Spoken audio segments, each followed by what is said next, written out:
Hello and welcome to the Hopecast with Rachael Flick. Rachael is a speaker, inspirational author, and an overcomer. As Rachael is walking through her own journey of grief, she's challenging others to persevere and overcome their own circumstances. Find out more at rachaelflick.com. Here now is your host, Rachael Flick.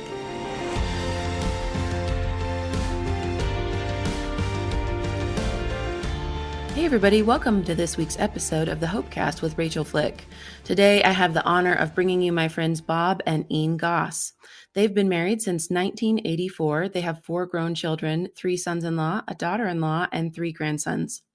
They recently left their full-time jobs to pursue their new nonprofit, Step Into Chaos, offering everything from pre-engagement counseling to couples coaching. You can find their story at stepintochaos.life to understand the story behind their passion, which is to help couples move from simply surviving to truly thriving. Bob and Enne, thank you so much for being here today. Thank you, Rachael. I appreciate it. Absolutely. I love that we've had the opportunity to kind of talk through this episode ahead of time, and you've shared the fight that you have had to go through to get to this place in your story where you can offer hope and a picture of resilience to married couples. So would you share a little bit of that story with our listeners? Yes, certainly. And unfortunately, I created the situation we had to walk through and be resilient and redeemed from, but happened about 3 years into our marriage. And I appreciate you mentioning the website. People could go and look at that story and the why behind this. But basically, it was adultery at that time. And it was a decision that we had to make together to decide what we're going to do. Are we going to stay the course, honor what at least I committed to God? I kind of messed up honoring what I committed to Enne to do. But before God, I was ready to do that. And Enne was ready to do that also. And that's what began the journey 37 years ago, almost, to put our marriage back together, to stay focused on that commitment we made to God, and choose not to go the route of divorce, but choose to go the route of the hard work to put it back together.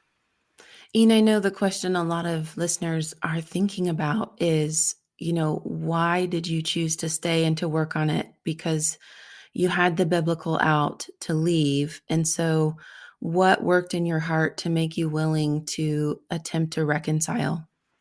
Stubborn pride. I was not going to let my marriage fall apart. I was going to fight for it. Also, we had a premature child at the time that this whole thing came out. And I just could not imagine her, having to see your dad on Wednesdays or every other Wednesday and on the weekends or whatever, whatever that was. I just couldn't imagine her growing up in a broken home. And so I decided I wanted to fight for it. Okay. So give us a little picture of what that fight looked like. It was difficult. It was kind of long. I would say 3 steps forward, 2 steps back, or maybe 1 step forward, 3 steps back. I mean, it was for sure a long journey of me owning my own part in it and forgiveness. And I would say that forgiveness is not it's not a snap decision. It's a process. And so the Lord really took me through that in order to, in order for us to reconcile. It took a long time to build that trust back. I will say that probably a turning point for me was when I stopped, folding my arms and tapping my feet and saying, okay, when are you going to screw up again? And changing, actually just asking the Lord to help me see Bob as he sees Bob, not how I saw him. And that was a real turning point, and maybe a release or kind of a freedom for Bob then. Bob, what was that process like for you to fight for your marriage, knowing that you were having to prove yourself? They say that Trust is gained in spoonfuls and lost in buckets. It takes a long time to rebuild what we've lost. Early on, that was hard for me to. I can remember when I first told Enne, and I said this. I was a young punk, wet behind the ears kid, and I said this. Do you forgive me? And at that time, it was for her to say yes. Later, as time went on, the notes she would write to me, because she couldn't verbalize things, would come out, but I said to her when she said that, great, I believe God's forgiven me. We can move on again. We don't have to talk about this. So, Ever again. ever again. Ever again. It's So, over. We're moving yeah, past it's it. over. God's forgiven me. Okay, great. Whew. All right. You can imagine how that worked out. Yeah, I can. And Probably not well. Exactly. So, not understanding commitment, I really came in, not knowingly, I came into our marriage, not understanding commitment. I came into our marriage the way I dated in high school, and dating one girl, the next one comes along. Oh gosh, I want to date her. So goodbye and hello. And actually, the way Enne and I met, that's how it happened. I was dating a girl when I met Enne. I didn't know that. Yeah, she didn't know that until later. But again, I didn't understand commitment. My dad didn't demonstrate. I mean, whole dad thing about how I was raised. So another time maybe. You didn't have a model for fidelity. Yeah, I didn't have a model. Exactly. Thank you. And so her mom and dad, we eventually got to the point where I was willing to share, because she kept asking, can we tell someone? Can we tell mom and dad? Can we tell someone? I kept saying no. And we finally did. And her dad stepped alongside me as my Paul and as my father. And when you say as your Paul, for the listener, you're talking about the relationship between Paul and Timothy. Correct. The relationship between Paul and Timothy, and he became my mentor, would be a good way for listeners to understand more. And he just walked me through what I needed to be as a man. And then went to a seminar with him. Dr. Larry Crabb was doing a seminar here in Colorado Springs, which I believe out of that seminar came a book he did called The Silence of Adam. And that book, next to the Bible, transformed my life and my thinking on what it means to be a man, what it means to step up and lead and to speak into the relationship, to speak into my wife, to speak eventually into my kids. And that's where it went. So I didn't know what it meant to be a leader of a family. I could lead an organization with my eyes closed, because that's what my dad did. Organizations were workaholic. I got that. But to understand how to lead in a relationship, I didn't have. And that came from her dad and came from reading Larry's book. And then obviously just from reading the Bible and spending time there and allowing it to transform my heart and renew my mind. Yeah, that's a whole person transformation that you're talking about. And that doesn't happen overnight. Right. That story that he just told leads into the name of our organization, Step Into Chaos. Relationships are chaotic. And so to step into them and know what to do, that's our goal, is to give couples tools to know how to handle that relationship, or to step toward it and make order out of it, instead of withdrawing and just saying, well, I'm out, I'm done. And this, our cancel culture is promoting leaving that instead of reconciliation. And yeah, you're unhappy, you should get out. That's the advice for sure. But I don't So think that makes you happy. No, marriage often does not make us happy, does it? There's a lot of unhappiness that happens as two people refine each other. I'm wondering about your process, because a lot of times when there's been infidelity in a marriage, that goes hand in hand with shame. And we feel like we don't have a voice when we have shame over an issue to tell someone else, hey, there's a big hole over there, don't fall in it, right? Because, well, I fell in it, so who am I to tell you not to fall in it?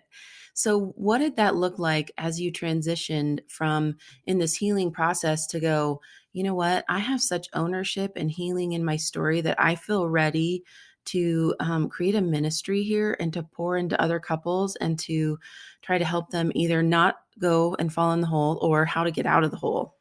That fortunately happened early on, that I was comfortable. Well, it did happen early on. It was about 18 months in where we started telling people. And I thought that it struck me at one time that if somebody is addicted to drugs, that is a praiseworthy thing when that person shares. But no one was willing to share about the embarrassment of committing adultery. Mm-hmm. And that was a Holy Spirit thing. That's the only thing I could say. That was God opening my mouth and being willing to share of what I did.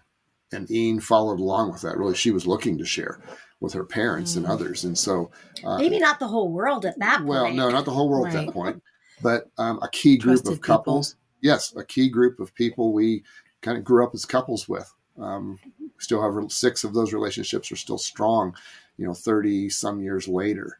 And they walk through that with us, and we walk through things with them. So in doing that and being willing to share, we early on, we wanted couples to know that there was hope, that reconciliation is there, that it's worth the fight. We felt I don't think we knew it was going to come to this quite yet, but at that time we just started hearing couples that were struggling with whatever. And lack of communication. And we thought, well, let's do what her mom and dad did for us. Let's get them in Bible study. Let's get in Bible study. Early on, when we would share our story, and we've come to this point where we're healing because of our working on our individual relationship with God first, and then our relationship with each other second, before God, and through what He says through His Bible. Now, early on, those couples would all be divorced, and we'd be looking at each other like, maybe we should keep our hands off of this and not touch this stuff. Doing this? What's going wrong? Yeah, but and Enne said that one time, and I said, no, our message is good. The message we have is good. We're sharing what God did for us. Taking couples through the Bible is good. His word is good. It's transformative. So I think why it became easier was because we wanted to let people know, just like people that are dealing with drugs, people are going to go to that person who shared. We wanted people to come to us, and they did. Mm-hmm. And I want to back up just a little bit, Rachael, because there was shame on my side as well. Although I wasn't initially the perpetrator, if you will, or whatever, I certainly thought, well, here I am, have grown up in a Christian home, professed to be a Christian, and I couldn't keep my husband from straying. That was your responsibility, a failure as a wife. Interesting. So that was a process for me too, before sharing, but I needed people to process. I was not allowed to say anything for 18 months. Or not allowed. I mean, I honored Bob in that request. I agreed to that. But then it just was, I physically got sick. So I had some issues, and I was like, and so that's another reason for sharing, is helping those other people. And I think right now we kind of started Step Into Chaos during COVID. And what a great time. Marriages are tanking everywhere. Exactly. We did start. Okay, we did. Yeah. But we realize that people are in such isolation, and if they can share and get those emotions out, as you were saying, Rachael, then you're on a path to healing. But if you stuff everything in, it will make you sick. Yeah. Okay. So take us from, you started, let's get you in a Bible study, let's start mentoring, to what does Step Into Chaos in your marriage ministry look like today? And how are you helping people? Well, we are certified counselors through a program called SYMBIS, which is Saving Your Marriage Before It Starts. It's an acronym for that. And that's Leslie Parrott, right? Yes. So they've been a great resource for us in helping couples. And we've even had couples start coming to us for pre-engagement, which I think we've had probably 3 or 4 couples, which is so interesting because, well, they've been dating for a while, and then they're just wondering, are we really ready to take the next step? Because sometimes couples, when they're already engaged, there might be a down payment on a venue. There might be, they already Mm. paid for the honeymoon. There might Mm-hmm. be not only financial commitments, but their families are expecting it. Grandma Yeah. knows you're getting married in 6 months, and then, Yes. so I there's canceled a wedding 8 weeks before it was, and all those things were there. Dress bought, honeymoon paid for. I dumped the apple cart. I get that. And we tried good the for you. pre-marriage counseling, but yeah, it wasn't healthy. It wasn't restorable. Right. So the intentionality at that level is very encouraging to us, and we have a whole program we kind of developed for that. We do use the Symbis in that, but we also developed a program just to pursue them. If they thought about what God is planning for them, if they ask God what Mm. He might have for them as being married or single. So we even go there with them, and they're very open. Couples are very open to that. Mm. But it's very it's a very mature, intentional mindset that we're beginning to see in young couples. And Mm. sometimes, and then we do pre-engagement, Mm-hmm. and we've had couples decide they're not going to get married after that, which we think is healthy because Mhm. they've realized this is maybe not the right fit. So, and not be pressured. So that's really good. Mhm. And then we do couples coaching as well. So Okay. That comes out of the whole process. We looked back on those years of being redeemed and restored and reconciled and all those words that would go with that. And what was the process? What did her mom and dad stepping into our lives? Okay, a mentor couple was huge. Having this group of young couples, which I mentioned 6 are still part of it, a Barnabas couple or a peer couple or couples that are going through life together and we're kind of same stage of life. And then even having younger couples, either younger in the terms of number of years they've been married or just younger in age, to walk before them and help them know how to get to a week through. We talk to married couples. You can mentor your best friends getting married next weekend because you're a week ahead. That's great. So that's what. So we went back and did that whole thing. Looked at all the things that happened along the way to develop these 10 sessions we walk couples through. So let me give you an example. You have a couple that's coming to you and they are concerned for the integrity of the relationship. Can we make it? Are we going to get through this? What are some of your favorite tools that you would go to in kind of that 911 situation? The first tool, the first thing we do with anybody is, especially if they have a relationship with God through His Son Jesus Christ, we find out, are they spending time daily spiritually eating from the Bible? We talked about what that means. So that's where we start them first and foremost. We do let couples know that don't have a church background or don't have a relationship or even believe there's a God, that we are taking our principles from the Bible. So we always connect there. And then we start talking about them. We just had some friends here with us for the weekend, and they shared a term, and Rachel, you've probably heard this, stay in your circle.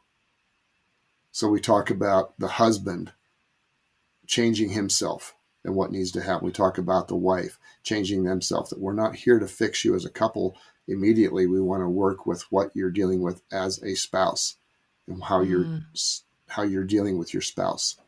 That's really important, I think, to Yeah. recognize that you bring 2 people with 2 backgrounds and 2 pain points, sets, and that they come together. And then you have a third dynamic as a unit. And what does that look like? And that if you're going to heal the whole, you're going to have to heal the parts.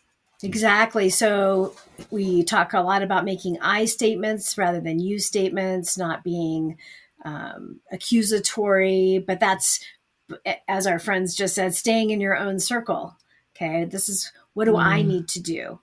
And that's one thing that my mom always said to me when I would call her and complain about Bob. And then she would say, okay, I hear what you're saying, but now what is your responsibility before the Lord? And so she always pointed me back to Jesus and what I needed to do, which was really hard because it was really easy for me to blame him. Yeah. And which is what happened in the garden, Adam blamed God and then blamed Eve, or he said, that woman you gave me. So Eve and then God, exactly. and then she's like, well, it was Not the my serpent. fault. Wasn't me. Yeah. Right. No, it was nobody's fault. Yeah. Nobody's fault. And so that's so damaging, I think, in our culture. It's, I didn't do anything wrong. I'm taking care of number one. You need to change. And that's really the basis, really, is that we start with, what do you need to do before the Lord? So and one other thing is we talk a lot about changing mentalities. It's not uncommon for people to get married to be happy, have somebody come and serve them and take care of them. And we reverse that thinking. We try to reverse that thinking. We speak to that reversal of thinking about serving the person you're married as opposed to being served by them. That's good. Yeah. I heard a quote from one of my marriage mentors that the best marriages come with two servants in love. Amen. Love it. That's great. Another thing that's really been significant for us in our ministry, but also in our own marriage, is thinking about when I'm talking to Bob, is my goal to minister to him or to manipulate him? Is it whatever I'm saying to him, is it to get something that I want by the end of the conversation, or is it to encourage him? And I think that's been a big help for me. That's a big shift. Yeah, that's a big reframe, because I think we do go into conversations and relationships often unconsciously, preparing to speak. What do I need? I'm going here to get my needs met. Right. And to have the reframe of how can I serve them? How can I listen? How can I be available? And obviously both couples need to get their needs met in a relationship. Right. But when we are constantly focused on our own needs, it creates almost a poverty mindset where there's never enough. It's a zero-sum game, your loss is my gain, my loss is your gain. And that's just not the way that generosity works in a marriage. Right. Exactly. Well, and we say marriage is 100-100. If I'm, and I probably won't ever be able to always be giving 100, but if we're both seeking that, then we can make up for each other's weaknesses or circumstances where we're just not 100%, and we fill in for each other. But if I think, oh, well, I'm only going to give, if I keep track, well, I've given this much, so I don't need to give any more. And yeah, so that was scorekeeping is deadly. Oh, and that was what I came out worst. of seeing a marriage. And my dad would say this, and this was one thing that my dad said, and it never made sense, even as a 10, 12, 15-year-old. Marriage is each person giving 100%, 50% of the time. And I thought, well, how do you define the 50%? How do you know when it's 50-50? How do you know when your 50's up and you pass the baton? That never made sense to me until really seeing, Enne's mom and dad. And no, it's 100% of the time. So you guys have a marriage retreat coming up that you bring in 3 couples. Tell us about that. It's called Marriage Reboot. When your devices don't work anymore, you turn them off, turn them back on again, you do a reboot. And so it's kind of our target audience is a couple that's been married for a while, maybe have a few kids who just need to get away. They've become roommates. They're only relating around the children and not really connecting with each other. So we have all these sessions to try to reboot their marriage. We do remember, re-engage, reimagine, because you become unengaged. So re-engage with each other. Reimagine, you had to imagine what that marriage would look like. It didn't turn out. So reimagine that marriage. Reinvent, we talked to him about reinventing that. Revitalize, and then we do a re-entry, because anytime you go away for a weekend or something, you're, oh man, I'm going to change how I live and I'm going to read more books. It can be great. I do need this to refresh. But then Monday morning hits and everything you just discussed. What does reality look like? Yeah, reality hits again. So we talk about that reentry and help them put together some tools, give them some tools to right now, this, before you leave here, schedule your next week. Look at your next week. And when are you going to have times to pray? 9 o'clock every night, maybe pray together or just be together and talk. Yeah. We have an ebook on questions to connect and for dating and going deeper. I might be getting the title wrong, but it's the whole idea is we really believe questions are like a shovel. They get to the root of things. So you ask a question and that can start a conversation for the next couple of hours. If you That's pursue. A great analogy. I like that. What's your favorite color? Red. Well, you can either leave that or your spouse can say, well, why is it red? Well, then you go there and it just keeps, asking what each other's colors can turn into a couple hour conversation if you will allow it.